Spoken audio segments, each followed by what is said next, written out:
over $10,000. Over $10,000, yeah, if it's less than $10,000, then no.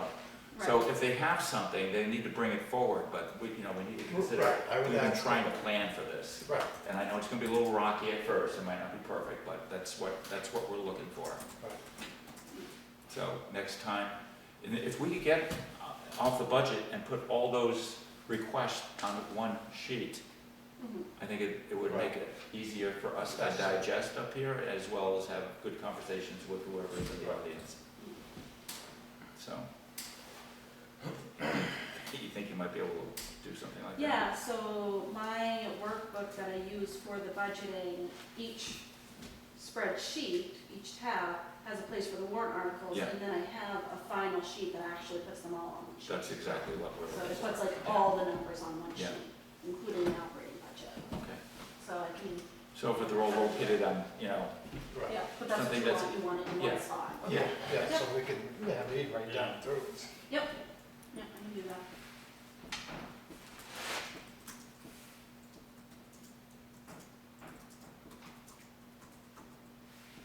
Just make sure that no one else gets an appointment for that day. Right. So it's just the CIP and us, Okay, just so we're not trying to rush through to get someone else through.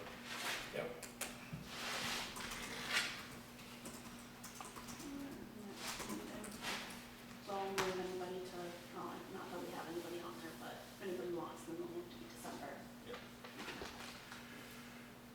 Hey, correspondence time. mailbag.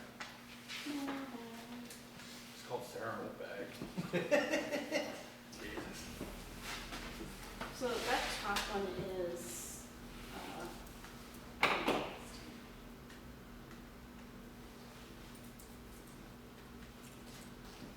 I don't know if actually we've ever done anything with that. So that is, Nor Noble Christoph from the Forestry Society. so that's, the forest land up on Quid Road. Yes. Oh, what does that say? So, yeah, so they want, here, let me see. So, yeah, so what they're wanting is,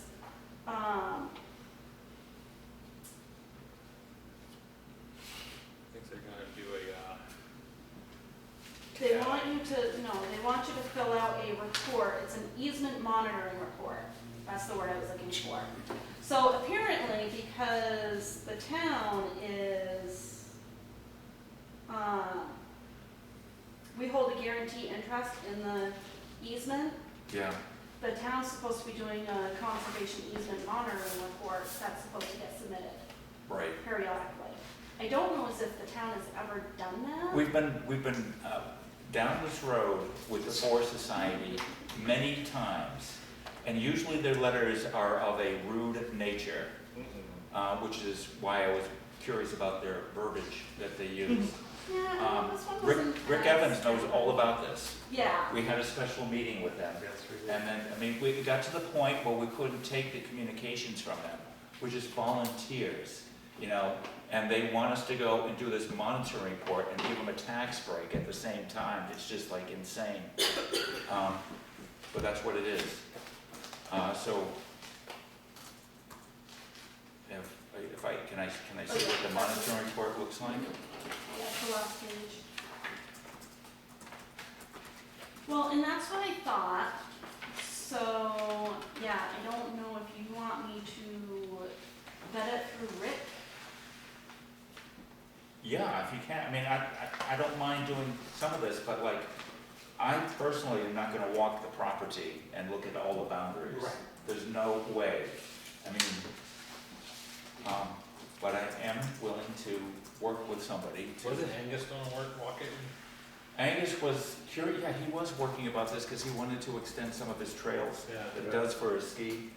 And I don't know what happened to his efforts. He probably ran up against the same stone wall that we Yeah, have I do here. remember. But that'd be a worthy question for Angus, to see what's going on. So- And yeah, I'd run this by Rick, and maybe he can give us some insight in what the best course of action. What do you think?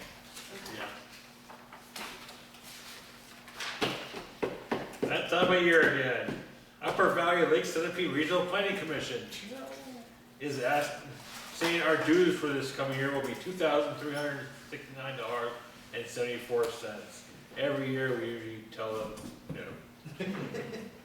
Because the planning board doesn't have the money, and it's something we're not usually interested in, but we can pass this off to Angus and the planning board. Yeah, again. and we had that discussion last year in the planning board, and they actually had a representative from the, Lake Sunapee, the Upper Valley Lake Sunapee Regional Planning Commission came in and talked to us, and some of the advantages might be, if we were to create a master plan, they would give us a discount.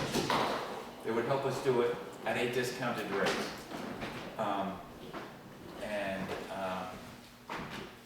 And we were certainly not in a position to do that at that time, and we're not now either, but we should pass it And along. they would give us a chance to go down there and vote when they do voting. You get a couple of voting commissioners. Yeah. Because we used to be a member of that organization, and I, at one time, was a voting commissioner. But at least they invite you every year to join if you want to, you Yeah. know. And their annual meetings You might sometimes change your can be mind very someday. interesting too. We had it at St. Gaudens one year, it was a really nice dinner, Okay. then a tour. Made $1,000 worthwhile. Grafton County Senior Citizen Council is asking for $4,000 as a donation. The Grafton County Senior Citizen Council cost to provide service for Grafton residents in 2024-2025 was $27,628. We give to them every year. Is that the same amount they're looking for? I believe so, but I think we changed it. Yeah, the thing stands there. Dear Grafton Select Board and Road Agent. I read in the undated Selectmens meeting minutes posted on September 16th, 2025, that the road agent reported all the road culverts are open. This is not accurate. In the 15 years we've lived at 11 Gifford Hill Road, the culvert runs from one side of their driveway under the road towards our mailbox has never been cleaned out, not once. This includes after the road above it nearly washed out twice. If the road agent's goal was to clean all culverts in town, please know that this one was missed. I'd also like to remind you that as of the 2020 census that there were 1,385 people living in Grafton, and likely more now. It seems both irresponsible and wasteful to allocate such significant resources toward the major upgrade of Tewksbury Pond Road when there appears to be only one year-round resident there. That's $1,000 proposed for the tree removal, ledge blasting, road widening, and paving could be put to far better use, maintaining or repairing long neglected roads that serve many more residents, taxpayers, and voters. I urge you to reconsider these plans with respect for the broader needs and priorities of the community. Thank you for your attention to these matters. Cindy Cudlick. So she says some things that I don't disagree with. I mean, I hate to be spending the money up on Tewksbury Pond. But when you look at the big picture, you don't have a choice, yeah. We had already Yeah, and we've discussed this, right. and we've already scaled back what we were gonna do. Right. So I think we're keeping that in mind, especially, you know, Yes. it's a balancing act against what we have to do and what our finances are. And I think we're trying to do that. I think we're doing a pretty good job at it. Yes. As far as culverts, like I've heard in many road agent reports, there's culverts out there and they're like packed solid. Right. So they haven't been cleaned. And as I was mentioning before the meeting, I noticed one on my road that is packed solid. And I think it's been packed solid for decades. In fact, I didn't even know it was there until something happened and I'd say, well, wait a minute. That's a culvert. So it's an ongoing process and I know he's making progress on it, Right. so. That's nothing that's gonna happen overnight. That's right, that's the best It's way to gonna do It's it. like, what, 300 something culverts? Yeah, I would just like to say that unfortunately she misheard that when I was actually talking about the Kinsman culverts we were having so many problems with. Yeah. That we had finally beaten that issue and gotten those ones cleaned out. I might have misspoken, but when I said all of them, I meant all of the ones on Kinsman where we were working. There's no chance that we are even in probably the years to come going to get all the culverts in town cleaned out, so, we're working on it. We're gonna get there. Yeah. We'll get to that one. She's probably right though, I mean, gotta give her credit, it's probably been 15 years. It since probably cleaned has, but culverts. I have no doubt It's- that's the case. It's amazing, it's amazing. Okay, moving on, keep comments for myself. Public comment time. Ryan? Brian Huff, I like what Mr. Cogswell was saying for the police department, specifically the on-call part-time seems more like a Grafton-sized police department perhaps than what we have now. Especially if that can come with a commensurate less budget, even if it doesn't though, I mean, it seems like having somebody on call 24/7 versus, you know, whatever Mitchell was working, the 8 hours a week plus his part-time guys. Seems like a better solution to me.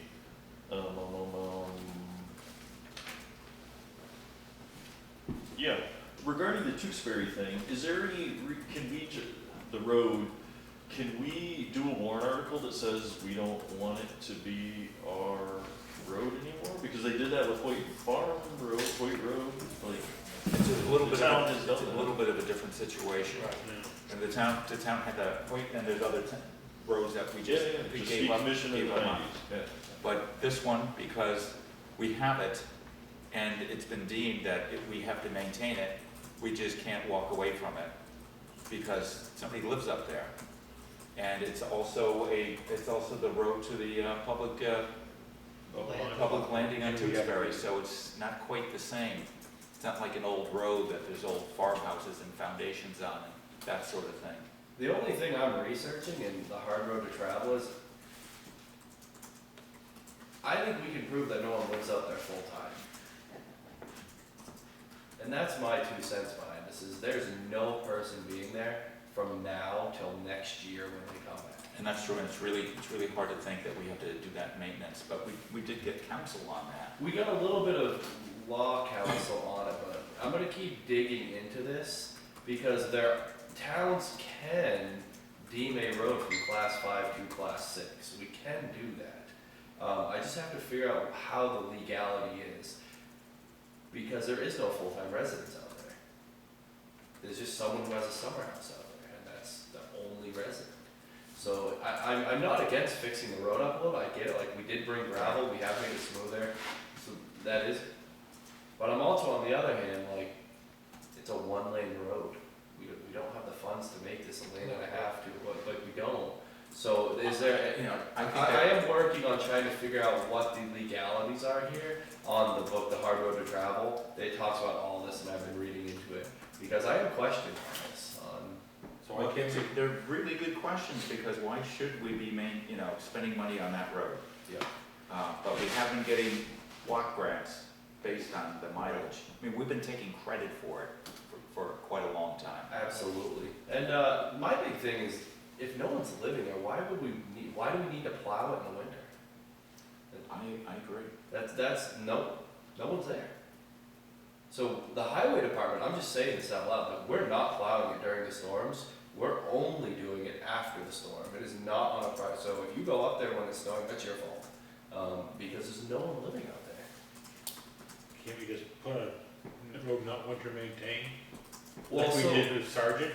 So that's And what Sergeant's at I'm class 5. Well, It is. Lower Meadows then. Lower Meadows. Lower Meadows is the same way. That's what I'm wondering, if we can go there tonight. I gotta keep reading into this, which I am doing quite frequently. But there's gotta be something that says, yes, we summer maintain, we don't winter maintain. Because there's no point, if no one's gonna live there, we don't need to be plowing it. This doesn't make any sense. So we just put a not winter maintained and good luck to you if you wanna try to go It's do just that. like some ice fisherman with his V-plow go up in there and open it up. That's what they do. Yeah, exactly, Right, yeah. you know, so you get somebody who'll come in there and they'll plow it out themselves. I think that would be, we should look into this more, definitely. That'll be one thing I try to put on the radar this week. Because the guy that lived out there came down to the highway department and said, hey, I'm leaving for the winter, I'll see you next year. I'm like, wait a minute. He's been showing up like every meeting. I know, yeah. Asking about this being He done. said, I'm going back to Carolina, see you later. And I'm like, wait, what? You put a big stink on us fixing the road and plowing it here, meeting? What? So, Yeah. I don't understand. You nice guy, really, really nice guy, but I don't understand the whole toss up right now.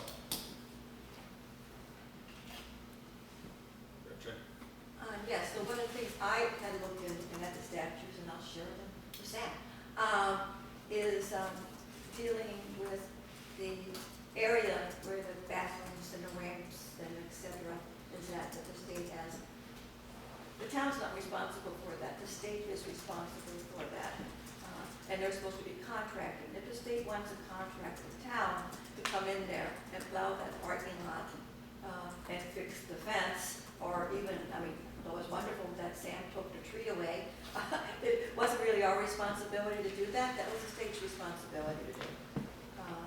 And there was no reason why the state couldn't get in there to do that, because they, Nils had, a well drilled, they got in there with no problem.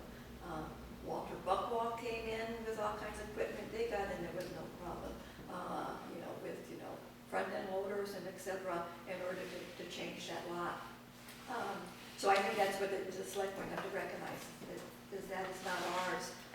And looking at the statutes, there is monies that is given from the, I believe it's for the fishing license, I think it's like $5, that's supposed to go to maintaining of those areas and the excesses of it. And that when the road, when the state came in and did the layout of that road, and they used, that was a pre-existing right-of-way, so they really didn't alter it much than what it had been.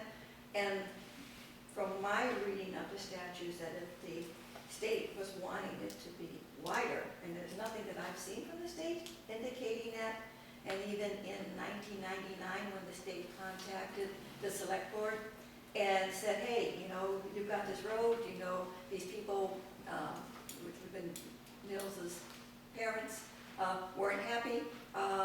You got block grant money, and the select board's response was, well, we did know we got block grant money. It's not a town road. We haven't adopted it. And that all went away, that was like 25 years ago. So I was saying is that if, as far as all the work that Sam was considering earlier on this year, that's the state's. If they wanted to be, a lane and a half or 2 lanes or paved or what have you, they need to do that themselves. Then we would have to maintain it from what it is. But, for all class 5 roads and getting block grant money, as the letter in 1999 indicated, it's up to the select board, it's up to the town to decide how you want to do those roads. Not for the state to be mandating and telling them how to do them. Jake? As a big supporter of law enforcement, I am very concerned that the town does not have full-time coverage. Who knows what might happen. Rope swings might turn out, who knows? Big problem. Seriously, Gary Whitney. Currently, from my understanding is, we've got the one part-timer left. The rest of the time, we're being covered by state police. Is that correct? Yep. So, are we still looking at that as an option to continue? We use the state police on weekends. We have no local coverage, if you will. I said again, why can't we look at state police the rest of the week too, or at least a good part of the week? Mr. Cogswell's talk is very appealing, but even that, I think in many respects we don't fully need, because it appears that even then we'd still be covering weekends with the state police. So why not just go all the way, or at least a big part of it, and use the state police? Yeah, that is still an option.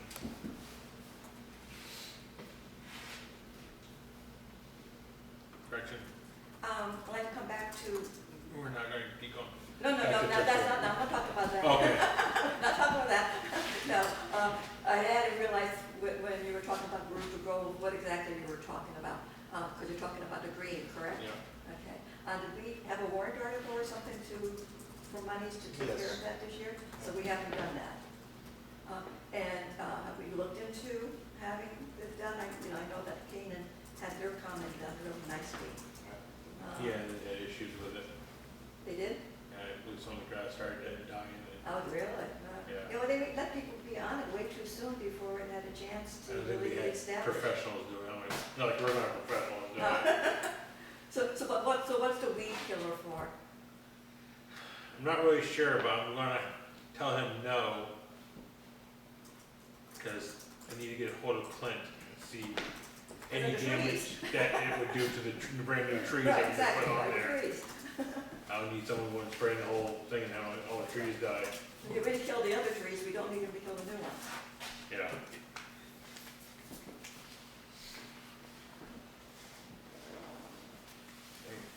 And now we need a non-public.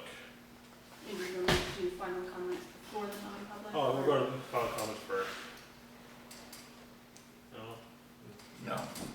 Motion of non-public. Let's see. Or that top one? Per RSA 91A:32, the dismissal, promotion, or compensation of any public. We're gonna talk about the warrants at the next meeting. Okay, that's why I came tonight. Oh, yeah, because on the agenda, if our discussion, I didn't mean to No, interrupt. it's fine. I, Because we're going to CIP here next yeah, we're meeting. gonna have CIP come next meeting, and we're Okay, gonna have a list of all the articles that the departments have requested, and that's when we're gonna be talking about it. so turn it into the CIP. You could turn that into us. I'm going to interview right now. Yeah. Yeah, I got 4 of them. For warrant, I can take Yes. a review of it, Yeah. send them to you guys. Yeah, okay, great, thank you. Yeah, okay. Yeah, Okay. yeah, thanks. No problem. RSA 91A:32A, the dismissal, promotion, or compensation of any public employee or the disciplinary of such employee or the investigation of any charges against him or her, unless the employee affected has a right to a public meeting and request that meeting be open, in which case the request shall be granted.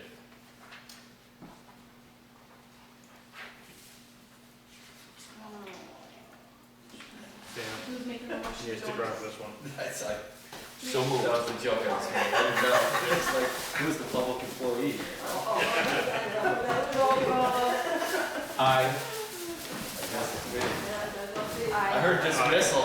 Oh, I get to sleep in? Oh, I forgot to bring his pink slip. Oh, that's not what we're doing.